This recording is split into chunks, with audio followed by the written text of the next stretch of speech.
How do you see, and now you've presented an excellent series on, at least here in the adult Sunday school class at Escondido, on the End of Christendom.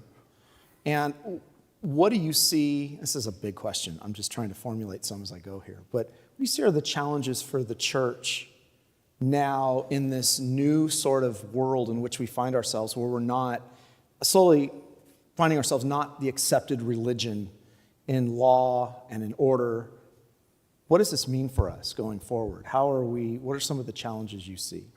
Well, one of the books that has really influenced me recently is a book that you'll all want to run out and get. It's only about 800 pages long, and it's entitled Christendom, the Triumph of a Religion, 300 to 1300, which is the time frame we're all interested in.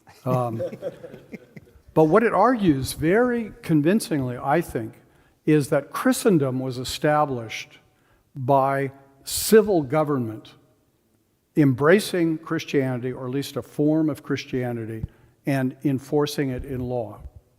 Now, that's not to say lots of people didn't embrace it. It's not to say there were a lot of genuine Christians in Christendom. But the essential definition of Christendom is that it's Christianity enforced in law.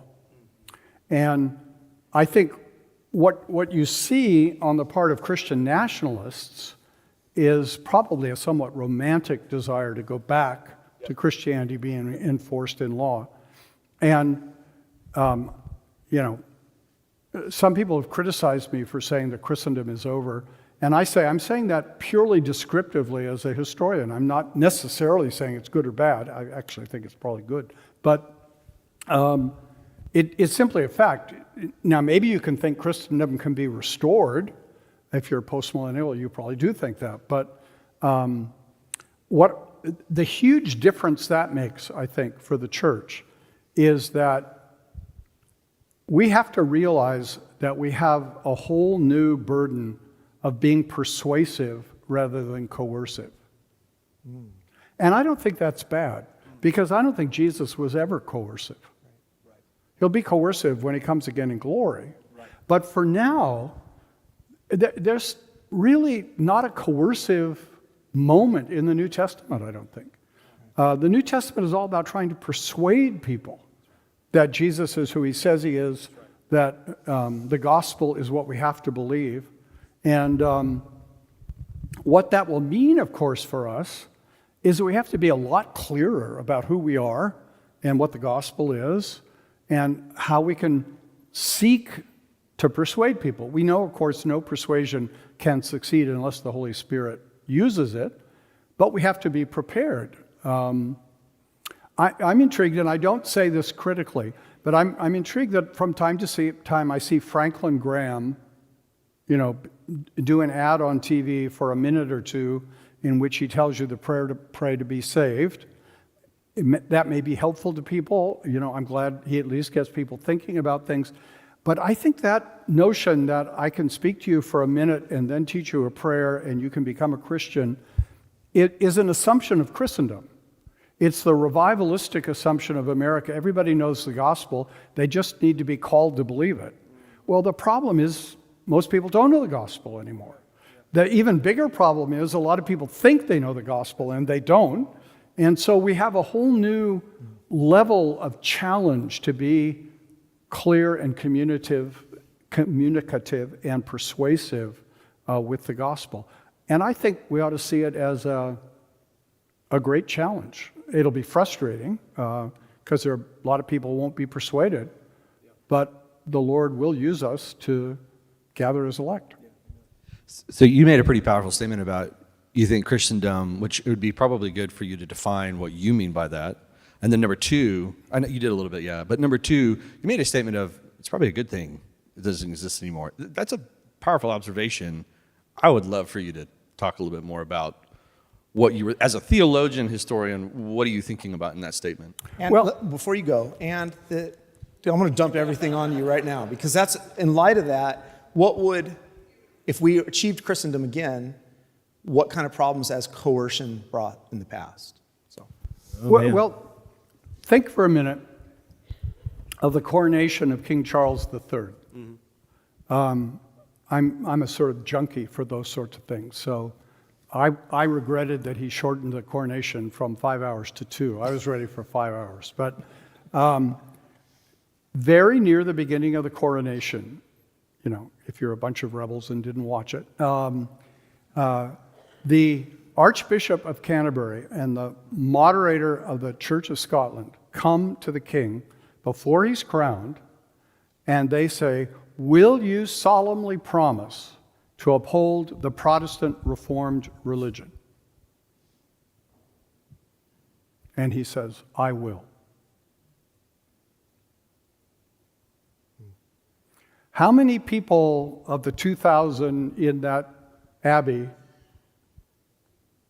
believe in the Protestant Reformed religion?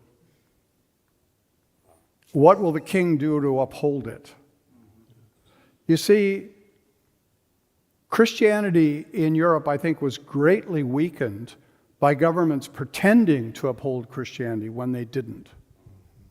And in that process, Christianity was weakened, not strengthened. I happen to believe that Queen Elizabeth II was a sincere Christian. I don't know anything about Charles's heart. But government support establishing religion, I think everywhere in Europe ultimately weakened religion. Weakened both its orthodoxy and its appeal to the people. So that in European history, the church came to be seen as the defender of privilege and status quo, rather than the defender of the gospel of Jesus Christ. And it was worse probably in Roman Catholic countries than in Protestant countries. But yeah, I mean, you know, in the Netherlands, the Hervormde Kerk, the Reformed Church, had a state church quality to it. But the Netherlands, arguably now, is one of the most secularized countries in the world.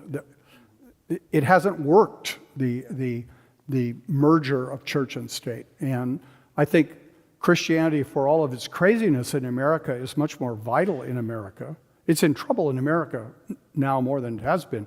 But Christianity was much more vital in America by the church having to support itself, try to persuade people. Regrettably, the people who really took advantage of that were the Baptists. Yeah, we feed all the Presbyterian churches, though. Well, you know, if you're Dutch Reformed, your attitude is, you know, if you don't know you should be here, you really don't belong here. No, just kidding. Sort of like this conference. Yeah. You had to know about it before you could be invited. Anyway, so, you know, I think that call to having to be persuasive is a very good thing. And to say, we can't expect anybody else to do the church's job for it. That's right. Yeah, that's right. And you said under Christendom, one of the challenges that we faced with a sort of coercive approach was formalism.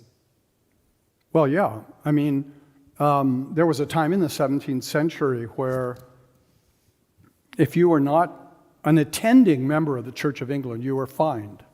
Yeah. Well, nobody had money to be fined, so everybody went. But they didn't pay attention necessarily. Calvin complained about that. In Geneva, they had to go to church. So Calvin said people sat in the pews and made rude noises while the preachers tried to preach. Because they resented being forced to be there. So, you know, the problem becomes everyone is formally a Protestant, but have hearts been engaged, and that's really where the revivalist tradition comes from. We want to try to get the gospel through to the hearts. These people are theoretically Protestants, but they're not sincerely Protestants. How do we bridge that gap? But they sure did sing Psalm 23 well, didn't they? They did. They did. To Crimson, too, your favorite. Crimond. Oh, Crimond, sorry. That's all right. You should sing that once in a while.